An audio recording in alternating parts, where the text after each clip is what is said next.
Yeah, I mean, I had a good day yesterday. It was good, kind of come out and compete and do some things.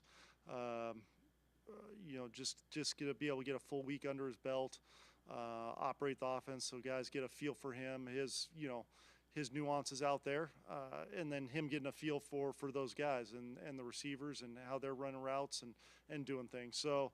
It was good first day, good first step, and hopefully we could keep stacking those days and have another good one today, tomorrow, and be ready to go on Sunday. Impact, you have traditionally called plays for a dual threat quarterback, and you've been calling them for Jameis. So how does this kind of allow you to use, a lot of other things in your tool bag, Yeah, basically? I mean, obviously, Dorian's a different player. He has a skill set different than Jameis, and guys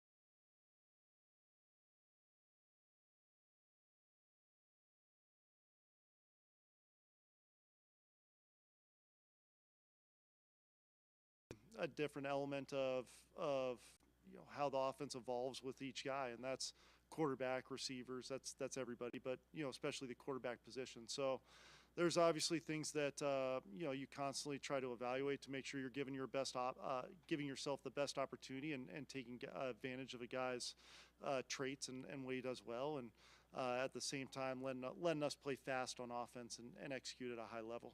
How would you say DTR's skill set differs from Winston? I mean, obviously, Jameis has got a lot of experience in this league, and he's a veteran guy. Dorian's a little bit younger. He's got good experience from starting games and that type of thing. But I think with every rep, Dorian continues to learn and continues to improve and get better. So that's a good thing for him. I think that's something that will continue to grow as an offense with him. Because the he'll continue to learn and improve. Obviously, Dorian has some mobility traits to him with some speed and that type of thing to adjust and get out of things and make plays with his feet. But we've seen that from Jameis, obviously, a good amount too. Jameis was exceptional getting out of the pocket and making some off-schedule plays. So, I think there's a balance there. We ran some things with Jameis and that we would run with Dorian, and obviously we'll run some things with Dorian that we didn't run with Jameis. Um, with Dorian, he hasn't played a ton. I know this emphasized, and you talked about what a good runner he is, but in his limited time, it feels a little frenetic sometimes with him back there, and he's looking, whether he's running and trying to hurdle guys. Do you try to take that out a little bit and maybe calm him down?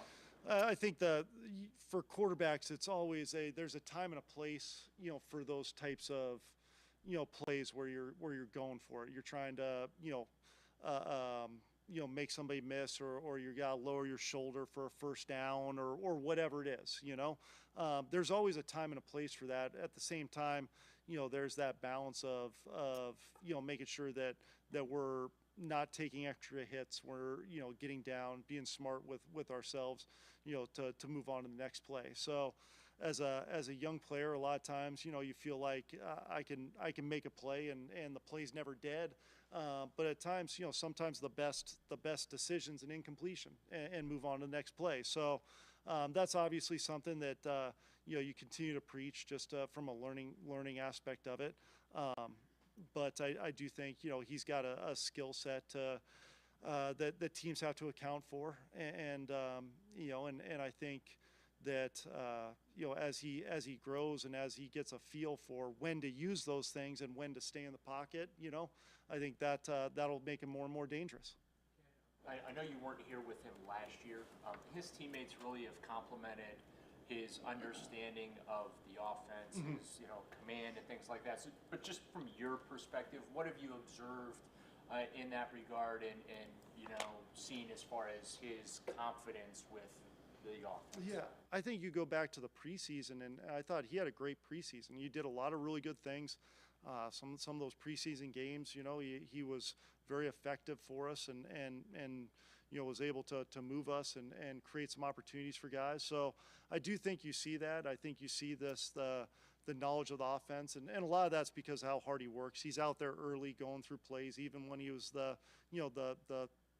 third guy. He's out there doing the same thing as he was when he was the second guy, and he'll probably be out there doing the same thing, today like he was yesterday. So that consistency and approach, I think, pays off for him, and every rep matters for a quarterback, and that includes the mental reps that he takes day in and day out.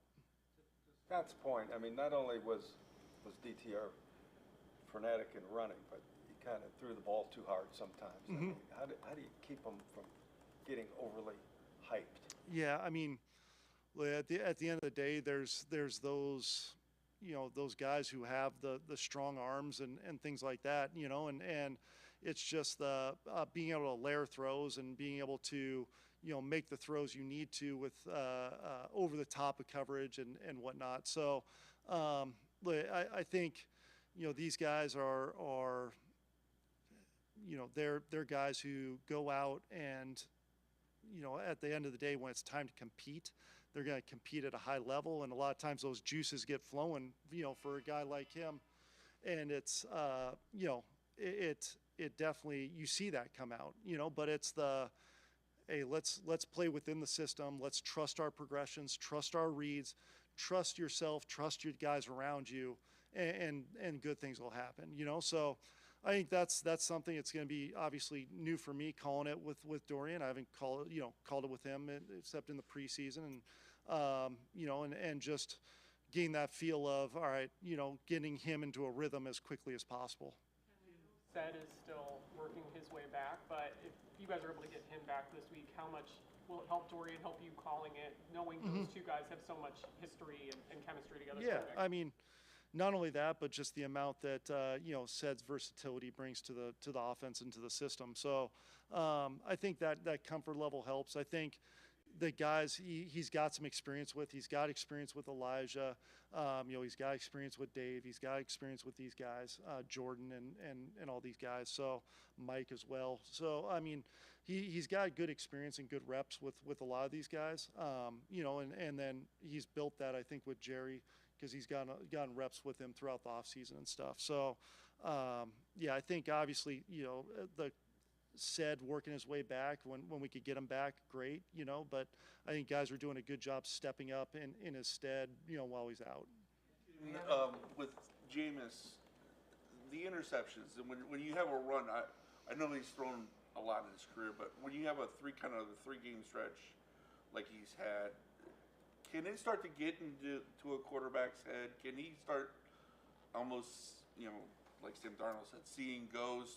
Can they overthink and trying too hard not to throw the pick that he throws the pick? I think every player is different, and every player reacts differently to those situations. I think there's definitely instances like that where that could happen, and I think there's instances where guys have a good ability to turn the page and focus on the next play, and everybody's just so different. I don't feel like there was any of that with Jameis. I feel like he was going out and just doing his best to execute at a high level. But unfortunately some of those things happen, and at times, it's the quarterback. At times there's 11 guys out there, and it's not always him. So I think that's one of those things where it's paramount for the quarterback to protect the football, and Jameis knows that, Dorian knows that, and we got to do a great job moving forward doing that to give us an opportunity to compete and win games. Obviously, I haven't talked to you since Sunday. Just when you come to Cleveland, I'm sure you kind of understood the aura of Nick Chubb, but for your perspective to actually work with him more on a regular basis and be in this building and see what he's all about, what has that been like for you, and how obviously frustrating was it to see him suffer that injury on Sunday? Yeah, I mean, Nick's a pro. I mean, Nick's as professional as they come, as hardworking as they come. I mean, to come back and put himself in position to play at a high level, I mean, it takes a lot of work ethic and a lot of determination. And, it definitely hurts, losing a guy like that who means so much to the town, to the city, the organization, and obviously the locker room. But, we got to have guys step up in his place, and those are big shoes to fill. But it's been great working with him, and I'm looking forward to him bouncing back and, coming back from this thing and stronger and even more motivated. We obviously don't know if David Njoku is going to be able to play this week. But whether he does or not, to what do you attribute, especially his per catch average being so low this year and maybe not having the kind of production that everybody expected? Yeah, I think that's something that, when you're getting into the season and you're, game planning, you're trying to work these targets out and things like that,